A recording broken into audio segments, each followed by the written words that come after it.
at this moment in time, of course, the ballroom is really the president's main priority. And welcome back to the Michael Cohen Show on our continued journey to 500,000 subscribers. Hard to believe we're not there yet. Help me. Help yourselves. Hit subscribe, watch, comment, and share, because the stupidity, the insanity going on, if we don't laugh about it, we'll cry. Think about it this way. Government overthrows, they're commonplace throughout history, from the French Revolution to the Cuban Revolution. We have many examples of people being fed up with their leadership. Remember the famous phrase, let them eat cake? It's a famous phrase representing the people in power ignoring the suffering of their people. Our current President Trump has many examples where he has embodied that message. But most recently, yep, in his ballroom. The East Wing is demolished as we speak. Crews working day and night to prepare for this new ballroom spectacular. And most importantly, Trump literally told the press yesterday that the new price tag, $300 million, up from the original price tag of just a mere $200 million. Play the clip. Sir, just changing this topic slightly, I see you've got the model of the White House and the ballroom. Many people were surprised the entire East Wing is being demolished, because you had said initially that the ballroom would just touch or would not. Well, certain areas are being certain areas are being left. We determined that after really a tremendous amount of study with some of the best architects in the world, we determined that really knocking it down, trying to use a little section. You know, the East Wing was not much. There was not much left from the original. It was over the course of 100 years, it was changed. The columns were removed, and it was a much different building. Then a story was added on in 1948, 1949. There was a story added on, which was not particularly nice. And the building was very much changed from what it was originally. It was never thought of as being much. It was a very small building. And rather than allowing that to hurt a very expensive, beautiful building that, frankly, they've been after for years. You have that. I brought these along so people could see, but it's, you know, there's a relative, nobody's actually seen anything quite like it. I think it'll be one of the great ballrooms anywhere in the world. It's about $300 million. It's set to do many things, including meetings of foreign leaders, including the honoring of foreign leaders. You can see this. This is a plan. If it's got tables so that you honor a foreign leader, we have a proper space. Right now, we have a space that with tables holds about 79 people. And this is a proper kind of a thing. Now, what the White House was doing, as you know, is they were putting tents out on the lawn. This is an interior shot of the ballroom. I think there'll be nothing like it. And it's being paid for 100% by me and some friends of mine, donors to it. The government's paying absolutely nothing. Okay, so let me start by saying, is it not possible that the architects could have figured out maybe how to attach it without tearing down the actual structure? Why they chose to do it? I don't really know the answer to it. I don't think Trump himself knows the answer to it. Is it to erase history? Is it to, I don't know, alter the White House? I do want to bring up, if you think about the proportion and the scale of the size of this ballroom, in fact, the way that most people are saying now, it's the White House is attached to the ballroom, considering the ballroom will be somewhat about 3 times the size of the actual White House itself. That's a pretty big ballroom. Meanwhile, Trump also explained this. I'm baffled. Trump also explained that the military is going to be involved. Why? Play the clip.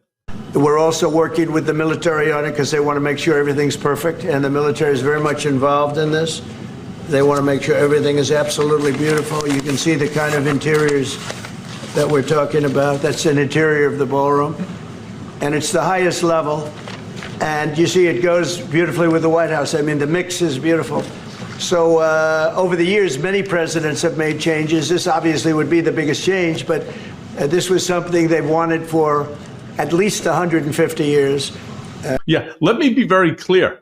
That ballroom just looks like a massive version of the ballroom that he has at Mar-a-Lago, at Bedminster, at Briarcliff, and all of the golf clubs around the country and around the world. Now, mind you, again, what the hell does the military have to do with this? Now, look, we also know that Trump originally said that the ballroom would not touch the East Wing. But I want to show you a clip from the end of July, just to show you. I'm telling you facts. Play the clip. It won't interfere with the current building. It'll be near it, but not touching it, and pays total respect to the existing building, which I'm the biggest fan of. It's my favorite. It's my favorite place. I love it. But yeah, let me be very clear. There's not a single thing in that statement that exists today. It's not only touching, it is part of the structure. Not only is it not enhancing the White House, it's basically overshadowing it. Now, mind you, the East Wing had loads and loads of famous history to it. Now, it's all being erased. Representative Sarah Jacobs explained what she had learned as a White House intern years ago. Play that clip. I'm sorry. I was a White House intern, and the first thing they teach you is how to give the White House tour, which is all about the historical significance of the rooms in the East Wing and the colonnade and all of the different pieces of it. I mean, it's not fair to say that, like, there's nothing historical there. It's just not true. And, you know, I represent San Diego. We're a huge military community. I've got about 50,000 federal workers in San Diego. And they are literally not sleeping at night because they don't know if they're going to be able to put food on the table for their kids. And he's instead spending his time and money building a ballroom. It is preposterous. Let me just play what... Well, he is certainly a different type of a president. And while all this is going on Fox News, they're cracking jokes about people being upset with the demolition. I happen to be one of them. Play the clip. Liberals are waltzing themselves into peak derangement over the construction of Trump's big, beautiful ballroom. Hillary Clinton said, quote, "It's not his house, it's your house, and he's destroying it." Gavin Newsom twirled in next, saying, quote, "Ripping apart the White House just like he's ripping apart the Constitution." And Elizabeth Warren sent up a smoke signal. Never mind that Barack Obama built his basketball court, Richard Nixon rolled in a bowling alley, and plenty of other presidents did a little home renovation of their own. But President Trump adds a taxpayer-free ballroom, and suddenly the left's doing the meltdown mambo. Okay, you really want to compare a basketball court that's indoors? You really want to compare a bowling alley, right, which is indoors, to tearing down parts of the structure itself and building a 100,000 square foot ballroom? Seriously? And that you think is funny? Now, look, like I said, Trump is now a walking example of just let them eat cake as Americans, Republicans, Democrats, and independents alike, are struggling through this government shutdown. Jessica Tarlov, she laid it out clearly. Play the clip. I'm not actually having a meltdown about the ballroom, but I will say that it is nothing like any of the other renovations. I mean, his ballroom is almost double the size of the White House itself. And he's not using taxpayer dollars. He's using his own dollars, maybe, or the dollars of companies that want favorable treatment, like Google, Palantir, all with big contracts with him. But Trump and Caroline Leavitt and the whole administration would rather that this is what we're focused on, and it's really getting away from the real stories of the moment. We are in the midst of a government shutdown. The Republican caucus from New Jersey wrote to Mike Johnson saying, you got to make a short-term deal. Our constituents cannot handle these ACA premium hikes. Our farmers are losing their businesses. No soybeans coming out of America. We bail out Argentina, and then Argentina gets the contract. That's what those texts, remember, with Scott Besson and Brooke Rollins. And just before we came on air, the National Cattlemen's Beef Association said cattlemen and women cannot stand behind President Trump while he undercuts the future of family farmers and ranchers by importing Argentinian beef. Those are the stories of what is happening in America today. That is how Donald Trump's administration is hurting everyday Americans, most of whom voted for him. So the ballroom, it is a monstrosity, but I am choosing to talk about the shutdown and what's happening to our ranchers and our farmers. Amen to that.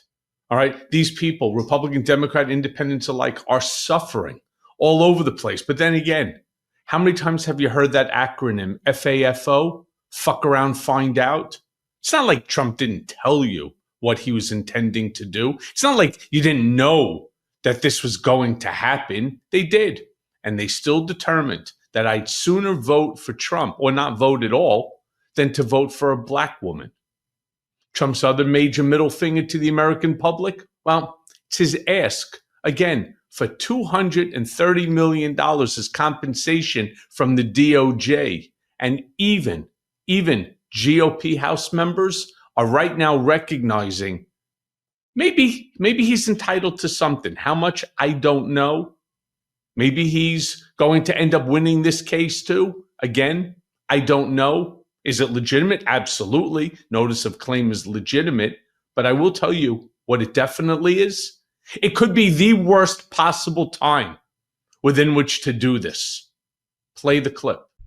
Well, it seems odd. And I think he's in the difficult position where he's asking for something that he would approve. I think it's terrible optics. Do you have any issues with the $230 million ask that Trump had to the Justice Department for his legal bills? I want to find out more about it because I don't know what the details are.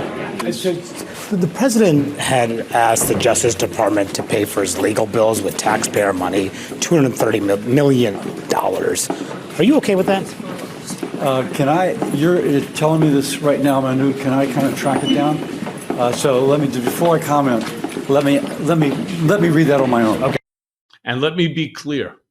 I would say the exact same thing. Let me read it on my own if, in fact, I was a Republican member, because here's the facts. First, that guy will never be tracking down Manu Raju. And two, they don't want to have to answer. First of all, I'm not sure Trump even spent $230 million. Did he spend money? Absolutely. Do I think the DOJ did things improperly? Abso-fucking-lutely they did. I know I was involved in it. I'd like to get my money back too. The millions of dollars that I was forced to spend. I didn't have the RNC paying my legal bills as Trump did. So there's a lot of things that need to, let's just say, be hashed out. And we'll find out, because very soon all this will come to a head. And as always, thanks for listening. Hey, everyone. First of all, thanks for watching. I mean, we're going to be posting daily episodes with reactions and talking about politics. We'll be talking about everything, in fact. So please like and subscribe. Join us on this journey.